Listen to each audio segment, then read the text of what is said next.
Hey guys, तो आ गए एक न्यू वीडियो के साथ। तो गाइस, WWE का एक बेहतरीन मैचों में से एक मैच है मनी इन द बैंक, जहां हमें कई कमाल के मूव्स देखने को मिलते हैं। और ये सब कुछ होता है money in the Bank briefcase जीतने के लिए, क्योंकि इस मनी इन द बैंक जीतने वाले को मिलता है एक टाइटल अपॉर्चुनिटी, जिसे वो कभी भी पा सकता है money in the bank cash in करके। हमने कई सुपरस्टार को money in the bank cash in करके चैंपियन बनते देखा है, लेकिन कुछ ऐसे सुपरस्टार भी हैं जिसे हमने देखा है कि वो कामयाब नहीं हो पाए।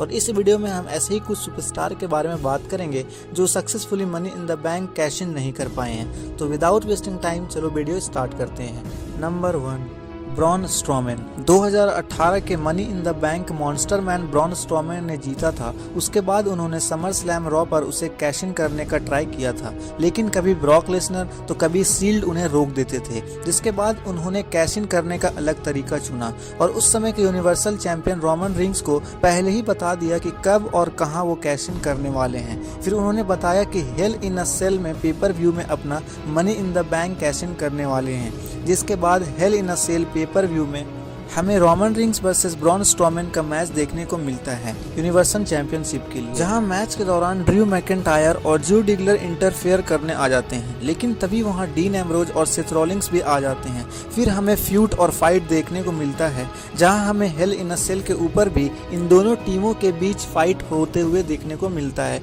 लेकिन सभी फैंस हैरान हो जाते हैं जब बीस्ट इनकार्नेट ब्रॉक लेसनर आ जाते हैं और हेल इन अ सेल का डोर तोड़कर रिंग में आ जाते हैं, जिसके बाद ब्रॉन स्ट्रोमैन और रोमन रिंग्स दोनों पर अटैक कर देते हैं। जिसके बाद वहां रेफरी आ जाते हैं और मैच को नॉन कांस्टेंट डिक्लेयर कर देते हैं, जिस वजह से वो मैच का रिजल्ट कुछ नहीं हो पाता। और इस तरह ब्रॉन स्ट्रोमैन अपना money in the bank cash in करने में असफल हो जाते हैं और एक चांस को गंवा देते हैं, और money in the bank cash in के फेल लिस्ट में नाम इनका आ जाता है।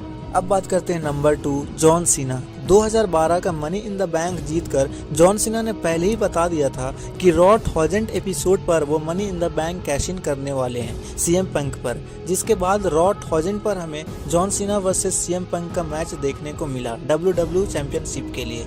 जॉन सीना वो मैच जीतने ही वाले होते हैं, तभी बिग शो वहां पर आकर जॉन सीना पर अटैक कर देते हैं, जिस वजह से वो मैच डिस्क्वालीफाई हो जाता है। जॉन सीना डिस्क्वालिफिकेशन की वजह से वो मैच जीत जाते हैं, लेकिन वो WWE टाइटल नहीं जीत पाते हैं, और इसी वजह से John Cena field money in the bank cash in में लिस्ट में शामिल हो जाते हैं।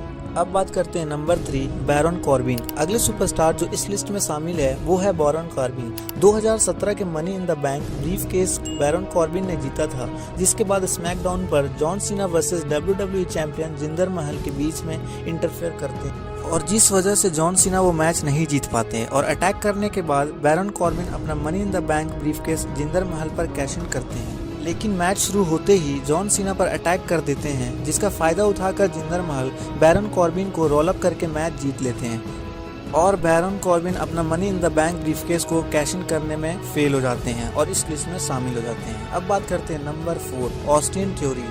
WWE में worst money in the bank cash in की बात करें तो वो ऑस्टिन थ्योरी का नाम सबसे ऊपर तो आएगा। ऑस्टिन थ्योरी का मनी इन द बैंक जीतना और कैश इन करना दोनों ही काफ़ी सरप्राइजिंग था, क्योंकि 2022 के Money in the bank ladder match में वो थे ही नहीं, बट एंड मौके पर उस मैच में ऐड कर लिए गए WWE के द्वारा, और सरप्राइजिंगली वो उस मैच को जीत भी गए। तो गाइज, इसी तरीके के वीडियो पाने के लिए हमारे इस चैनल को लाइक शेयर सब्सक्राइब जरूर करें।